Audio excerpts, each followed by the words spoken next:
away into penalty kicks, but you've got to take a lot of positives out of the performance in the second half, especially late. You brought on some key substitutions, and your two substitutes contributed to get the tying goal.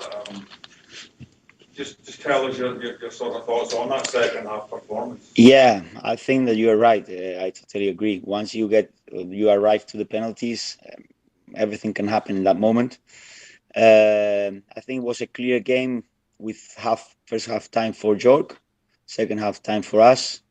We did much better in the second half. We put more attitude. We put more desire. The people from the bench went out in a good mode. I think it was they gave us different things, the things that were happening in the field, and I thought that we had the victory in the second half. But the last 15 minutes were very stopped. They tried to stop the game. It wasn't very fluid. So in those moments, everything got a little bit more equal. But I thought that well, we played a great second half, and we have to continue in this line. Now we know clearly that if we play as the first half, we are not going to be a team that can fight for important things. And I think that if we are a team like the image that we showed in the second half, we can fight for important things. And just a quick update, or just a quick note with regards to Sisoko's performance. I thought tonight he was an absolute battler out there. He was winning 50-50s. He was driving the team forward. Is that something that, as a coaching staff, that's part of his game, and that's why he's in there playing, whether it's Bassett or McKendry or Apple, the type of player that can really put a team on his back and lead them to win? Yeah, of course. We knew the type of player is Sisoko. I coached him before. He always played midfielder with me, but we knew that he also can give us like this double position, playing in a line of three, like a center back. At the moment, with the different circumstances that happened, we felt that Sisoko was not prepared to play in the midfield in the first game, and now he's starting to be in a better form. So I think that he did a great performance as a midfield. He did a good pair with Oli. And we have to continue developing the team and continue seeing adjusting the position of the players so that the team benefits in this way. Okay. Just a thought on what you saw from in the two games coming off the bench from Carl Howard. Well, Carl, we all know that he has been like 1 month, 1 month and a half out. So he's giving us more things little by little. I think the first game was a hard game to play after long time without playing.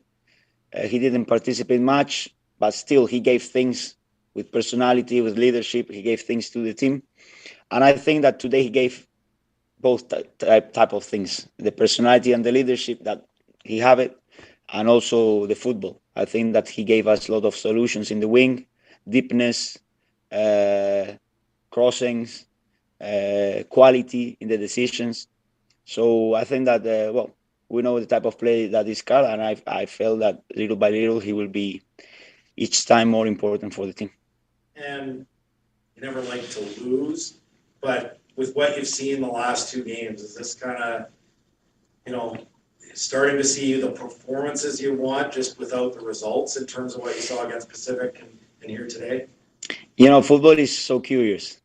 First two games, maybe we didn't do that performance and we won both games, and now we are playing better and we are not winning.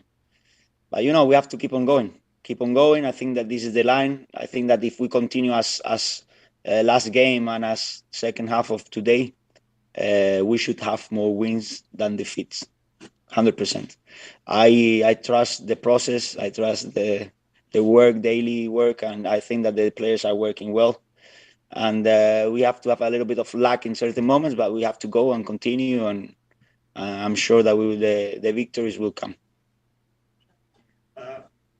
You said in your opening statement that you felt like you had the game at the end of the second half.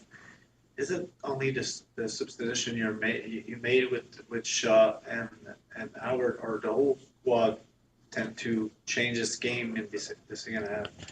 I think both things. In halftime, we spoke very clear of what was happening, and we knew that we had to react.